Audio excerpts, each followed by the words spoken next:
Hello friends, आज की इस वीडियो में हम बात करने वाले हैं एक बहुत ही इम्पोर्टेंट टॉपिक के बारे में, पानी की अहमियत पर उर्दू में मज़मून। इम्पोर्टेंस ऑफ वाटर ऐसे इन उर्दू। पानी अल्लाह ताला की अजीम नेमत है। हर जानदार शय इसकी मुहताज है।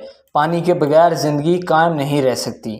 रोज़मर्रा के अक्सर कामों के लिए पानी की ज़रूरत बहुत ज़्यादा होती है, जैसे पीने के लिए, खाना बनाने के लिए, गुस्ल के लिए, कपड़े वगैरह धोने के लिए। अल्लाह ताला फरमाते हैं कि इस नेमत के खालिक हम हैं। तुम्हारे बस की बात नहीं थी कि तुम पानी का इतना वसी इंतज़ाम कर सकते।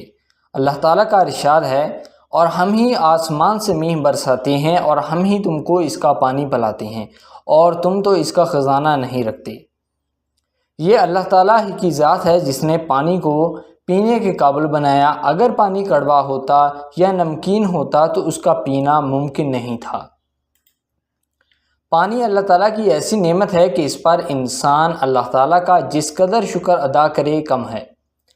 इसलिए हमें पानी को ज़ाया नहीं करना चाहिए और बेजा ना उड़ाओ कि अल्लाह बेजा उड़ाने वालों को दोस्त नहीं रखता। सूरह अल-अराफ आयत 31। नबी अकरम सल्लल्लाहु अलैहि वसल्लम ने हमें ज़िंदगी बसर करने का जो अदब सिखाया है, उसके मुताबिक हमें अल्लाह ताला की नेमतों से फ़ायदा ज़रूर उठाना चाहिए, मगर उनको ज़ाया नहीं करना चाहिए। मौजूदा दौर में दुनिया को पानी की कमी का सामना है। दुनिया की सारी आबादी को पीने के लिए साफ़ पानी अवेलेबल नहीं है। पाकिस्तान जैसे ज़रई मुल्क को भी पानी की शदीद कमी का मसला दरपेश है। इसलिए पानी को ज़ाया करना और गैर ज़रूरी इस्तेमाल करना एक बुरा अमल है।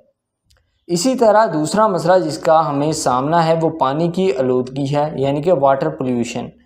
हमें गंदी चीज़ें पानी में नहीं फेंकनी चाहिए। पानी की आलूदगी की वजह से बहुत ज़्यादा बीमारियां पैदा हो रही हैं। सो आई होप दोस्तों ये ऐसे आपको पसंद आया होगा। अगर आपको ये ऐसे रिटन फॉर्म में चाहिए तो डिस्क्रिप्शन में वेबसाइट का लिंक मौजूद है, जिस पर क्लिक करके आप इस ऐसे को रिटन फॉर्म में ले सकते हैं। अगर आपने अभी तक इस चैनल को सब्सक्राइब नहीं किया तो जल्दी से इस चैनल को सब्सक्राइब करें और इस वीडियो को लाइक और शेयर ज़रूर करें। Thank you.